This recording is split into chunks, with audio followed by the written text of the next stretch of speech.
At October 8, 1943, Peenemünde, Baltic coast. Midnight. A thin fog clung to the shoreline as a lone German guard hurried down a concrete corridor, his boots echoing against steel walls. He was sweating despite the cold. Above him, hidden behind blackout curtains, a siren wailed once, then stopped. Inside the command bunker, engineer Dr. Walter Thiel whispered to himself as he tightened the final bolts on a fuel manifold. His hands shook, not from fear but from what was about to happen. Outside, the ground vibrated. A column of fire lit the night sky. Moments later, a weapon unlike anything the world had ever seen roared upward, a streak of orange tearing through the darkness and into the heavens. It was silent after the first seconds, too fast for sound to follow. A weapon that moved faster than any plane. A weapon no human could see coming. A weapon that would kill without warning. The world had just witnessed the birth of Hitler's most terrifying creation. Before we continue deeper into this story, don't forget to like, subscribe, and turn on notifications, so you never miss the hidden chapters of World War II that schoolbooks never told you. Your support helps us bring forgotten history back to life. And tell us in the comments section the next World War II story you would want us to cover. By late 1942, Adolf Hitler stood at a crossroads. The German advance into the Soviet Union had stalled. Rommel was in full retreat across North Africa. British bombers punched deeper into the heart of the Reich each night. And the United States, now fully mobilized, was producing more aircraft, tanks, and ships than all Axis nations combined. Germany needed a miracle. Hitler wanted something more than a miracle. He wanted a weapon of fear. A weapon that would make the Allies hesitate. That would break morale, shake governments, and force negotiations. Something that could be launched from Germany, strike London, and leave nothing but fire and rubble. The Reich called it the Vergeltungswaffe, the weapon of vengeance. But history remembers it by another name, the V-2 rocket. The world's first long-range ballistic missile. A weapon that defied the rules of war, physics, and humanity itself. Because unlike bombs dropped from aircraft, the V-2 fell at 3,500 kilometers per hour. Faster than sound. Faster than warning. The explosion arrived before the noise. Victims never heard it coming. Deep inside the German Army Ordnance Office, two names surged to the top. Wernher von Braun, the visionary engineer. Walter Dornberger, the military commander tasked with turning dreams into weapons. Together, they formed a partnership that would reshape warfare, and later reshape the space race. But in the early years, their ambitions were small. They wanted to build rockets that could reach the edge of space. They dreamed of exploration, not destruction. On July 7, 1943, in a private demonstration near Kummersdorf, a prototype missile, unfinished, unstable, barely held together, shot upward and vanished into the clouds. Hitler's eyes widened. For the first time in months, the Führer felt victorious. His voice trembled as he spoke. He ordered unlimited funding. He demanded mass production. He expected miracles. From that moment, the rocket program changed. It was no longer about science. It was about terror. To build the V-2, the Nazis needed miles of underground tunnels, millions of liters of alcohol-based fuel, tens of thousands of precision machine parts, a labor force that could be worked to death. And so, in the quiet forests of central Germany, the SS began constructing the most brutal factory complex the modern world had ever seen. Tens of thousands of slave laborers, many political prisoners. Many Jews were forced into the mountain to build Hitler's new weapon. Few survived the conditions. Those who did would later describe the V-2 not as a technological triumph, but as a machine built from human suffering. By early 1943, Peenemünde had become something the Allies had never anticipated. A hidden city of engineers, scientists, soldiers, and slave laborers, all working toward one singular goal: create the world's first unstoppable weapon. The facility stretched 6 miles across the Baltic coastline. Guard towers pierced the mist. Rail lines disappeared into bunkers, and underground silos hummed with machinery. Inside Test Stand 7, the largest rocket testing site on Earth, engines roared with a fury that shook the sand beneath the dunes. Each test burned brighter, faster, closer to perfection. But danger grew inside the walls as well. The SS watched everyone. Fingerprints catalogued. Personal letters intercepted. Conversations monitored. Because the V2 was no ordinary machine. It represented Hitler's final hope. Failure was treason. Doubt was betrayal. Error could mean hanging. Von Braun, brilliant but ambitious, walked a razor's edge, balancing loyalty to the Reich, with a deep desire simply to reach the stars. He did not yet know that the world would remember him for two opposite legacies, the father of space travel and the maker of a terror weapon. Across the channel, fragments of intelligence reports began to arrive in Whitehall. Intercepted German communications, strange shipments toward the Baltic, sketches of cylindrical objects, aerial photos showing long rail lines leading deep into the Peenemünde complex. British analysts argued over the possibilities. Some said they were anti-aircraft rockets. Others insisted they were fuel tanks. A few whispered the unthinkable. What if Germany is building a weapon that doesn't need a pilot? But the evidence was unclear. Too vague.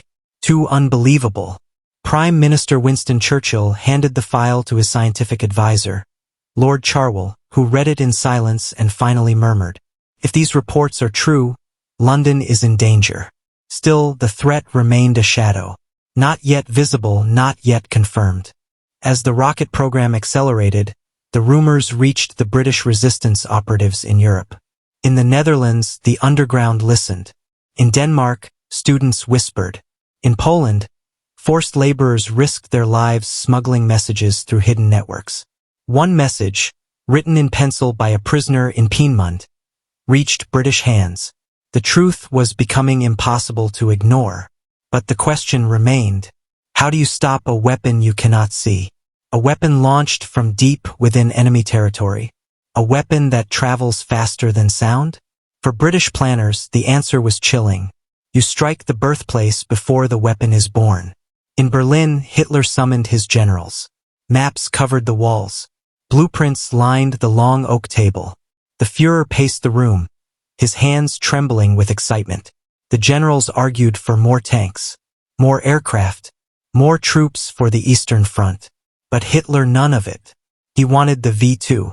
He spoke of it as if it were a divine instrument, a lightning bolt from the heavens that would crush British morale and force the Allies to negotiate. He demanded 5,000 rockets a year. He demanded hidden launch sites along the French coast. He demanded the impossible. And the engineers, under ruthless SS supervision, were forced to nod, knowing the price such demands would carry. By summer 1943, three unstoppable forces were colliding. 1. Hitler's escalating desperation. The Eastern Front was collapsing. A miracle weapon felt like salvation. 2. The scientists' relentless breakthroughs. Each test brought the V2 closer to operational capability. 3. The Allies' growing fear. Intelligence reports were no longer whispers, they were warnings. The stakes had never been higher. The world was rushing toward a moment that would decide the future of cities, nations, and millions of civilians. And the Allies made their move.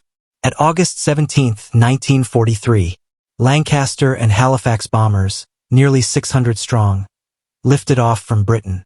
Their target, Peenemünde, the home of Hitler's most terrifying weapon. The British called it Operation Hydra.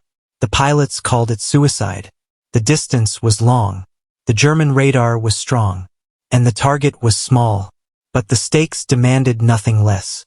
As the bombers roared across the dark North Sea, the moonlit waves shimmered beneath them. Gunners scanned the sky. Pilots tightened their harnesses. No one spoke. They all knew one truth. If they failed, London might burn. At 12:10 a.m., the first waves of British bombers arrived. Searchlights clawed at the night sky. Flak cannons boomed in deafening bursts. Tracer rounds tore streaks of red across the clouds. Inside the rocket laboratories, scientists dove for cover as the ground trembled. One bomb struck the living quarters. killing key engineers, including Dr. Walter Thiel, the brilliant mind behind the V2's fuel engine. Another hit the production halls. Another shattered barracks housing forced laborers. Peenemünde was burning, but the facilities were not destroyed. The rocket program was wounded, not killed. And the most terrifying chapter was still to come. Peenemünde survived but changed. After the bombing, the SS made a drastic decision. Move all V2 production underground. Deep beneath the Harz Mountains, a labyrinth of tunnels, 77,000 square meters of cold stone, was carved out by prisoners under unimaginable brutality. This new factory had a name, Mittelwerk, and its purpose was singular: mass-produce Hitler's most terrifying weapon. By late 1943, assembly lines emerged in the darkness. Crane hooks clanged against rocket casings. Engines hissed as technicians fitted fuel lines. Slave laborers died by the hundreds each week, their bodies dragged out and replaced within hours. Above ground, SS officers saluted a perfect line of V2 rockets standing upright like steel giants. The world's first ballistic missile was ready. By September 8, 1944, 6:43 p.m., a Dutch farmer near The Hague looked up. In the distance, a column of fire erupted from the forest. A roar shook the treetops. He had no idea that history had just changed. 30 seconds later, a ballistic missile curved through the atmosphere. Faster than any aircraft, beyond visibility, too swift to track. Londoners heard nothing. No sirens. No warning. At 6:43 and 55 seconds p.m., the rocket slammed into Staveley Road, Chiswick. A blinding flash. A crater 20 feet wide. 3 dead. Dozens injured. Windows shattered half a mile away. No one understood what happened. There had been no engine noise, no approaching aircraft, no air raid alert. Only destruction. The British government initially reported it as a gas explosion, trying to avoid panic. But they knew Hitler's terror weapon had arrived. Over the next weeks, V2s fell across London, Woolwich, Tottenham, Kensington, Stratford, Hammersmith, Holloway, Deptford. Each impact was the same. The explosion first, the thunder afterward, the confusion immediate. Civilians had no time to run. No bunkers could guarantee safety. No plane could intercept the rocket. At 3,500 kilometers per hour, the V2 struck at Mach 3, descending from near space. At dawn, Londoners walked the streets scanning the sky, knowing that if a rocket was already on the way, it had already passed overhead, silently, unseen, unstoppable. The psychological terror was devastating. It is 5:12 a.m. A thin mist hangs above the trees. The launch crew, 40 men in total, move methodically around a mobile Millerwagen trailer. A 46-foot V2 lies horizontally, painted olive green. Fuel trucks arrive. Ethanol, liquid oxygen, hydrogen peroxide, sodium permanganate. Every movement is timed. Every command delivered by hand signal or whisper. A single spark could kill them all. Slowly, the rocket is raised into firing position. Tall, silent, waiting. The officer checks his pocket watch. And it was 5:42. He snaps 2 fingers. The ignition begins. A cloud of steam erupts. Flames engulf the launch table. The V2 rises, slow at first, then violently, leaving behind a circle of fire and a shaking forest floor. Within seconds it's gone. Only a faint meteor-like streak remains. The crew drives away immediately. Within 5 minutes, the launch site is empty, impossible for Allied aircraft to locate. This mobility made the V2 even more dangerous. November 25, 1944, 12:26 p.m.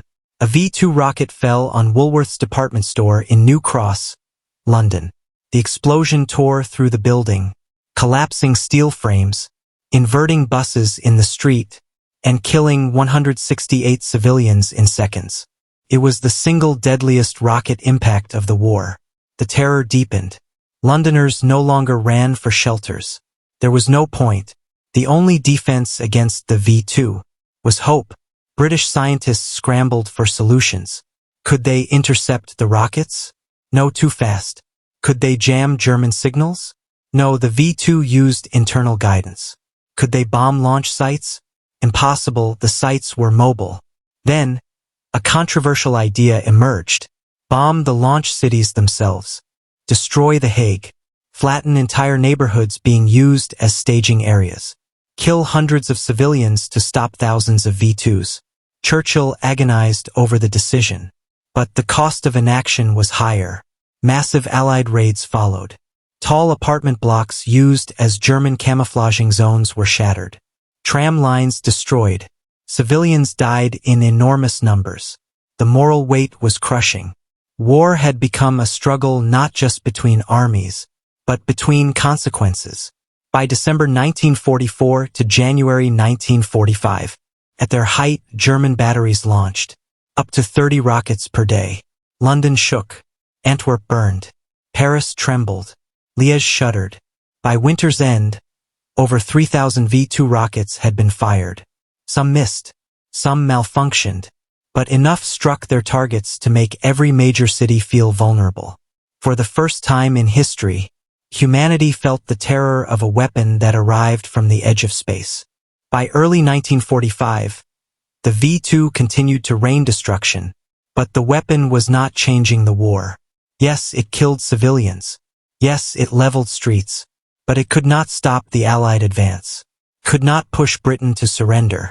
And it could not erase the thousands of bombers, tanks, and factories the Allies commanded. Hitler had dreamed of a miracle. Instead, he had created a weapon that terrified, but could not save him. The Reich was collapsing. As the Red Army surged west and the British and Americans broke through the Rhine, the question grew urgent. The rocket sites in Holland were still active. V-2s were still being launched. Launch crews still vanished into forests and barns. But the Allies were now pushing closer. Mile by mile, hour by hour. The Germans prepared fallback positions.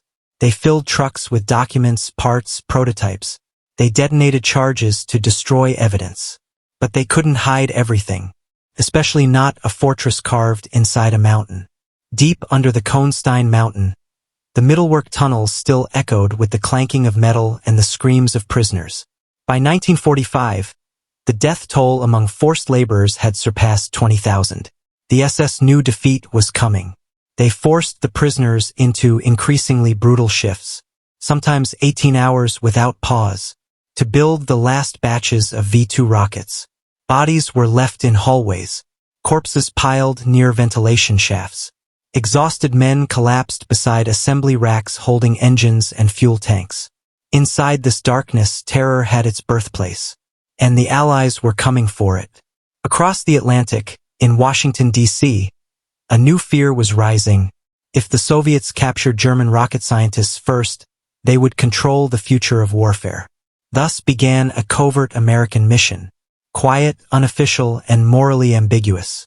Its name, Operation Paperclip. Its purpose, identify, locate, and quietly extract the top German rocket scientists months before the war ended. Names were listed, addresses gathered, targets prioritized. At the top of every list, Wernher von Braun and his team of rocket engineers. Their knowledge was more valuable than gold, and every major power on Earth wanted them. By April 1945, American troops advanced toward the Harz Mountains. Their objectives: 1. Capture the Mittelwerk factory. 2. Seize every V-2 rocket they could find. 3. Secure the engineers intact before they fled or were killed by the SS. At the same time, Soviet forces were pushing from the east, determined to reach the same prize. German commanders issued desperate orders. Evacuate the scientists. Destroy prototypes. Erase records. Leave nothing for the enemy. But it was too late. The clock had run out. By April 11, 1945, American soldiers of the 104th Infantry Division entered the vast tunnels of Mittelwerk. What they found stunned them. Miles of dimly lit corridors. Hundreds of V-2 parts stacked to the ceiling. Completed rockets lying on rail tracks. Blueprints left on desks as if time had frozen. diary pages scattered beneath workbenches. And then, the prisoners, skeletal, barefoot, huddled in corners, eyes wide with terror. Some whispered the same words, "Don't leave us." Many American soldiers would later say that Mittelwerk was more haunting than any battlefield they had seen. The birthplace of humanity's first space rocket was also the grave of thousands. The contrast was unbearable. Meanwhile, Wernher von Braun and his senior engineers were hiding in the Bavarian Alps. They knew the Reich was finished. They knew the SS was hunting them for treasonous defeatism. And they knew the Soviets were close. Von Braun gathered his team and made a radical decision. Surrender to the Americans. Not for ideology, not for loyalty, but for survival, and for the belief that their rocket technology could flourish under American hands. They drove through mountain passes, evaded SS patrols, and approached American lines carrying boxes of blueprints. When they surrendered, they had one request. "We want to work for you." The Americans, stunned, agreed. History would judge this decision for decades to come. By May 1945, the V-2 rocket program ceased entirely.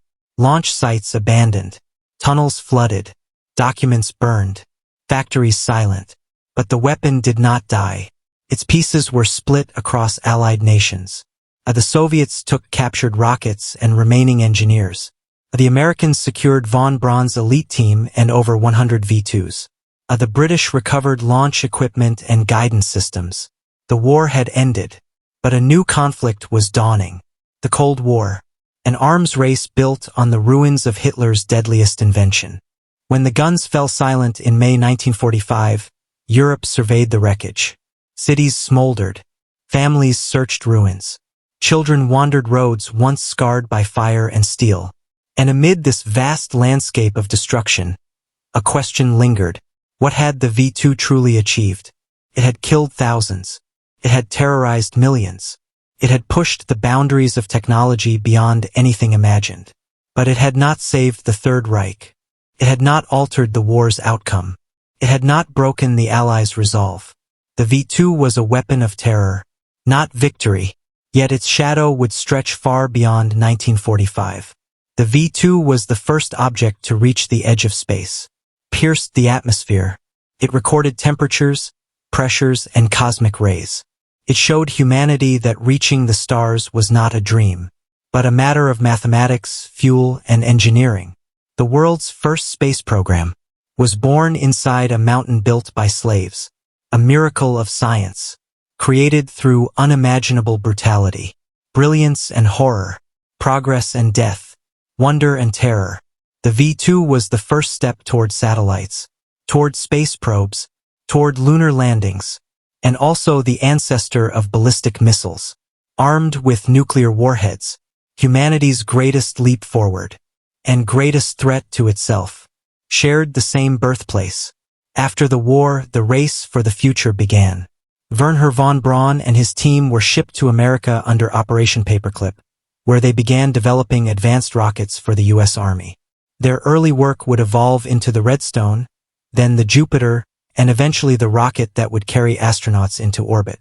Soviet engineers, led by Sergei Korolev, used captured V-2 components and surviving German specialists to reverse-engineer rockets of their own. From this effort came the R-7, the launcher for Sputnik and Yuri Gagarin. The British, using V-2 guidance systems and recovered wreckage, conducted high-altitude research that contributed to later missile and satellite projects. The world's future had been split between victors, each holding fragments of Hitler's miracle weapon. The battlefields of the Second World War had become laboratories for a race into the heavens. While the world celebrated technological triumphs, tens of thousands were forgotten.